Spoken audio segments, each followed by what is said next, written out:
क्या अपर्णा यादव करेंगी बीजेपी से बगावत? क्या अपर्णा यादव की होगी समाजवादी पार्टी में वापसी? क्या अपर्णा यादव अब अखिलेश यादव से मिलाएंगे हाथ? दर्शकों, इस वक्त उत्तर प्रदेश की राजनीति में अपर्णा यादव को लेकर ये सवाल एक बार फिर से उठने लगे हैं, और उठे भी क्यों ना। जिस तरीके से अपर्णा यादव लगातार अपने परिवार के संपर्क में है, लगातार परिवार के साथ नजर आ रही है, और जिस तरीके से मिल्कीपुर सीट पर भी उन्हें टिकट नहीं मिला और महंत राजू ने मुलायम सिंह यादव यानी उनके ससुर पर जो विवादित बयान दिया, उससे काफी ज्यादा नाराज नजर आ रही है। और इस पूरे मुद्दे को लेकर भारतीय जनता पार्टी के किसी भी नेता ने कोई भी एक्शन नहीं लिया। अपर्णा यादव कहती रह गई कि आपको कोई अधिकार नहीं है ऐसे टिक्का टिप्पणी करने की और आपको माफी मांगनी चाहिए, लेकिन भारतीय जनता पार्टी के कोई भी नेता उनके समर्थन में नहीं आए। वहीं देखा गया कि हाल ही में जिस तरीके से राजपाल यादव, जो कि अपर्णा यादव के ससुर हैं यानी मुलायम सिंह यादव के छोटे भाई, उनके शांति यज्ञ में पहुंची। अखिलेश यादव उन्हें इशारा करते हैं कि आप यहां मत बैठिए, आप आगे बैठिए, आप परिवार का हिस्सा है।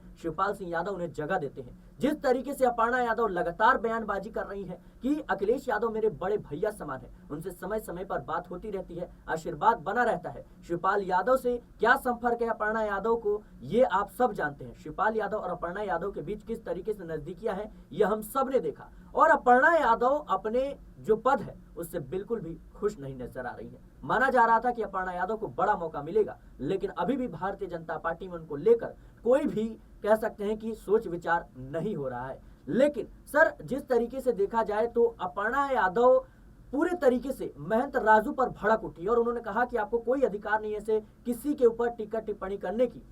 और कहीं ना कहीं उससे वो काफी ज्यादा आहत हुई, माफी की मांग की, लेकिन भारतीय जनता पार्टी के किसी भी नेता ने उनका साथ नहीं दिया। क्या अब ये अहम कड़ी होगी कि कहीं ना कहीं अपर्णा यादव अब समाजवादी पार्टी में वापसी कर सकते हैं? देखिए, बिल्कुल राजू दास ने जिस तरह की बातें कही उसको लेकर कई नेताओं ने, यहाँ तक कि समाजवादी पार्टी के नेताओं ने नहीं बल्कि कई साधु और संत ने भी इसको लेकर विरोध दर्ज किया कि किसी के खिलाफ भी, ऐसे व्यक्ति के खिलाफ जो कि दुनिया में नहीं है, कोई भी अनुचित टिप्पणी नहीं करनी चाहिए, कोई भी गलत भाषा का प्रयोग नहीं करना चाहिए। अब इसको लेकर जिस तरह अपर्णा यादव सामने आई, जाहिर बात है कि देखिए अपर्णा यादव को लेकर पहले से इस बात को लेकर चर्चा है कि क्या वो सपा में वापसी करने वाली। आपने देखा कि जब उत्तर प्रदेश महिला आयोग की उनको उपाध्यक्ष बनाया गया, उस समय भी उन्होंने ये बात कही कि भाई मुझे ये पद मंजूर नहीं है, और यहाँ तक कि कई दिनों तक वो कुर्सी पर नहीं बैठी, चेयर पर नहीं बैठी, नाराज रही। सीएम योगी से मुलाकात हुई, उसके बाद कहीं जाकर वो मानी। तो कुल मिलाकर देखा जाए तो अभी भी अपर्णा यादव जो है पूरी तरह से बीजेपी के साथ खुश नहीं है, क्योंकि आप देखिए लगातार उनको कई मौकों पर ऐसा लगा कि जब उनको टिकट दिया जा सकता था, चाहे उपचुनाव की बात करें, विधानसभा चुनाव की बात करें, लोकसभा चुनाव की बात करें, कहीं भी उनको कह सकते हैं कि पार्टी ने मौका नहीं दिया, नजरअंदाज किया गया। यही बात को लेकर लगातार कहा जाता रहा कि क्या यहाँ से अपर्णा यादव जो है कोई बड़ा फैसला कर सकती है, क्योंकि अखिलेश यादव को लेकर वो ये बात कहती रही कि भाई वो मेरे बड़े भाई की तरह हैं, हमेशा गाइड करते रहते हैं, हमारा आना जाना रहता है, और बड़े भाई उनमें उनके अंदर अपना बड़ा भाई देखती हूँ और हमेशा मुझे समझाते रहते हैं। अभी भी आपने देखा कि जब अखिलेश यादव के चाचा की डेथ हो जाती है, उनके यज्ञ में जब वो पहुंचती है तो पीछे बैठी होती हैं, अखिलेश यादव कहते हैं कि आप आगे आकर बैठी। तो ये जो चीजें हैं कहीं ना कहीं ये बताती है कि अपर्णा यादव के लिए अभी भी सपा कुनबे में, यादव कुनबे में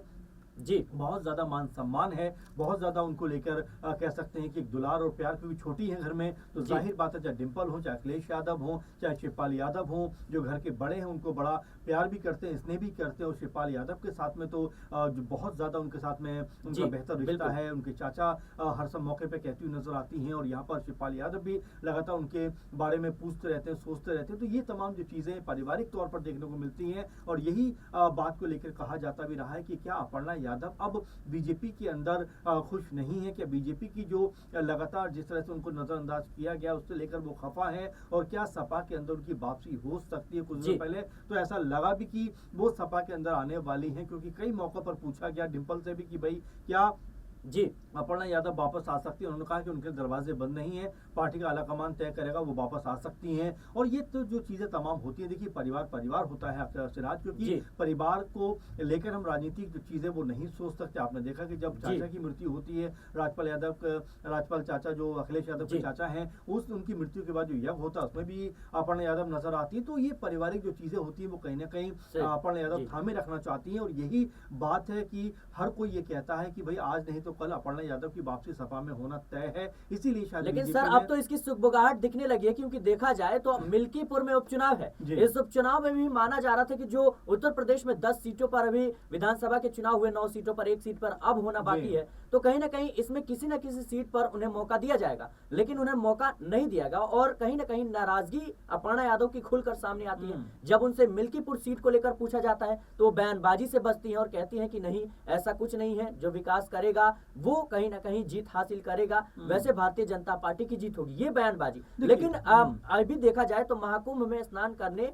पहुंचे थे अखिलेश यादव, और अखिलेश यादव के गंगा स्नान को लेकर के अपर्णा यादव कहती हैं ये उनका निजी फैसला है और हर किसी को करना चाहिए। इस तरह की नरमी परिवार के प्रति, जहां योगी आदित्यनाथ और भारतीय जनता पार्टी का पूरा कुनबा ताबड़तोड़ समाजवादी पार्टी के तमाम नेताओं पर हमला कर रहा है, और कहीं ना कहीं अपर्णा यादव नरमी बरत रही है, क्या ये बड़ा संकेत है? देखिए, जाहिर बात है, तेज प्रताप यादव उपचुनाव लड़ रहे थे, उस समय भी कह सकते हैं अपर्णा यादव ने ये बात कही थी कि वो तो मेरे भतीजे हैं और उनके पक्ष में मेरा समर्थन है। तो कुल मिलाकर देखा जा सकता है कि अपर्णा यादव का जो झुकाव है, रुझान है, वो हमेशा सपा की तरफ बना रहता। तो जिस तरह से अखिलेश यादव स्नान के लिए जाते हैं, जाहिर बात है कि देखिए उनका व्यक्तिगत मामला है, लेकिन अपर्णा यादव का जो सपोर्ट रहा है वो अपने आप में ये बताता है कि जाहिर बात है कि सपा के साथ में जो उनका पारिवारिक रिश्ता है वो कभी भी खत्म नहीं हो सकता। और कभी भी आपने देखा होगा कि अपर्णा यादव ने खुलकर अखिलेश यादव या सपा के खिलाफ हमला नहीं बोला है, इक्का दुक्का जगहों पर जरूर उन्होंने बात रखी है, लेकिन वो भी बड़े सलीके और तरीके के साथ में। तो यही वजह है कि इसको लेकर सियासी गलियारों में लगातार हलचल इस बात को लेकर होती रहती है कि जिस तरह से ताबड़तोड़ तरीके से हमला करना चाहिए था, जिस तरह से धुआंधार प्रचार करना चाहिए था, वैसा कह सकते हैं कुछ जो अपर्णा यादव है उनके साथ में नजर नहीं आता। बल्कि अगर वो सपा परिवार की तरफ या यादव परिवार की तरफ कोई बात रखती भी है तो बड़े सलीके तरीके के साथ में, यहाँ तक कि जब उनसे कहा गया कि भाई मैनपुरी में आप चुनाव में जाइए, जी कहती हुई नजर आती है कि मैनपुरी में मैं नहीं जाऊंगी, भले ही उसके अलावा जो 69-79 सीटें हैं उत्तर प्रदेश की, उसमें मुझे कहीं से भी आप चुनाव लड़ा दीजिए, कहीं भी चुनाव प्रचार के लिए भेज दिए, मैं जाऊंगी, लेकिन मैनपुरी नहीं जाऊंगी। तो ये कहीं ना कहीं बताता है सिराज की अभी भी परिवार के साथ में जो कनेक्टिविटी उनकी है वो बहुत मजबूत और बनी हुई है, और उसको बनाए रखना वो चाहती भी है। सर समय क्या हो सकता है, क्योंकि देखा जाए तो उत्तर प्रदेश की राजनीति में लोकसभा चुनाव में समाजवादी पार्टी ने बेहतर प्रदर्शन किया, उसके बाद मिल्कीपुर जो चुनाव है ये काफी ज्यादा अहम हो जाता है। क्या इस चुनाव के बाद कुछ बड़ा होने वाला है, या फिर 2027 के विधानसभा चुनाव का इंतजार करना होगा? बिल्कुल सिराज, अगर आप 27 की बात करें, 27 में बहुत देर बाकी नहीं है। 25 में अब देखिए जनवरी लगभग खत्म होने के कगार पर, यानी कि पॉलिटिकल जो माहौल है वो उत्तर प्रदेश में इस साल के खत्म होते तक बनना शुरू हो जाएगा। तो ये भी कोई बड़ी बात नहीं है कि इस साल के खत्म होने के बाद अगले साल या फिर इस साल के ही बीच में कहीं कुछ ऐसी संभावना बने कि अपर्णा यादव की वापसी होती हुई नजर आ जाए, क्योंकि ऐसा लग रहा है और लग नहीं रहा, बल्कि काफी हद तक इसमें सच्चाई भी है कि अपर्णा यादव की जिस तरह की अब भाषा शैली है, जिस तरह का उनका अंदाजे बयां है, वो ये बताने के लिए काफी है कि बीजेपी के साथ वो चल तो रही हैं, लेकिन अब चलना नहीं चाहती, या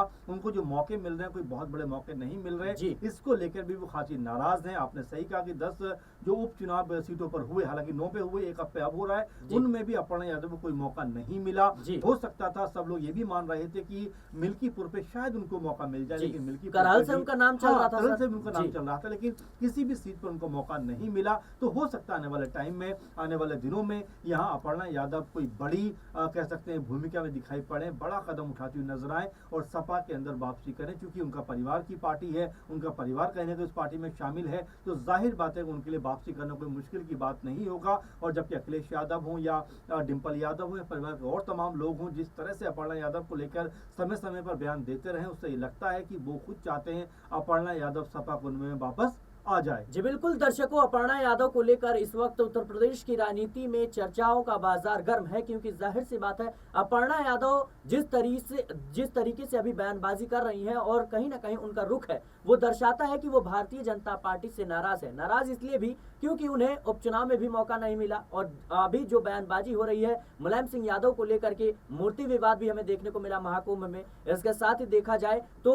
महंत राजू ने जिस तरीके से विवादित बयान दिया मुलायम सिंह यादव को लेकर, तो कहीं ना कहीं भारतीय जनता पार्टी में मुलायम सिंह यादव को लेकर ऐसा रुख ये अपने आप में अपर्णा यादव के लिए बेचैनी भरा है, क्योंकि अपर्णा यादव भले ही भारतीय जनता पार्टी का हिस्सा रही हो, लेकिन मुलायम सिंह यादव को लेकर हमेशा वो चर्चा करती रहती हैं, और यहाँ तक कहती हैं कि प्रधानमंत्री मोदी भी मुलायम सिंह यादव को आदर और सम्मान कहीं ना कहीं देते थे। फिर आखिर भारतीय जनता पार्टी में इस तरह का माहौल क्यों बनाया जा रहा है? फिलहाल इस मुद्दे को लेकर आपकी क्या राय है, हमें कमेंट बॉक्स में जरूर बताएं। देश और दुनिया की तमाम खबरों के लिए बने रहना नेक्स्ट 9 न्यूज के साथ।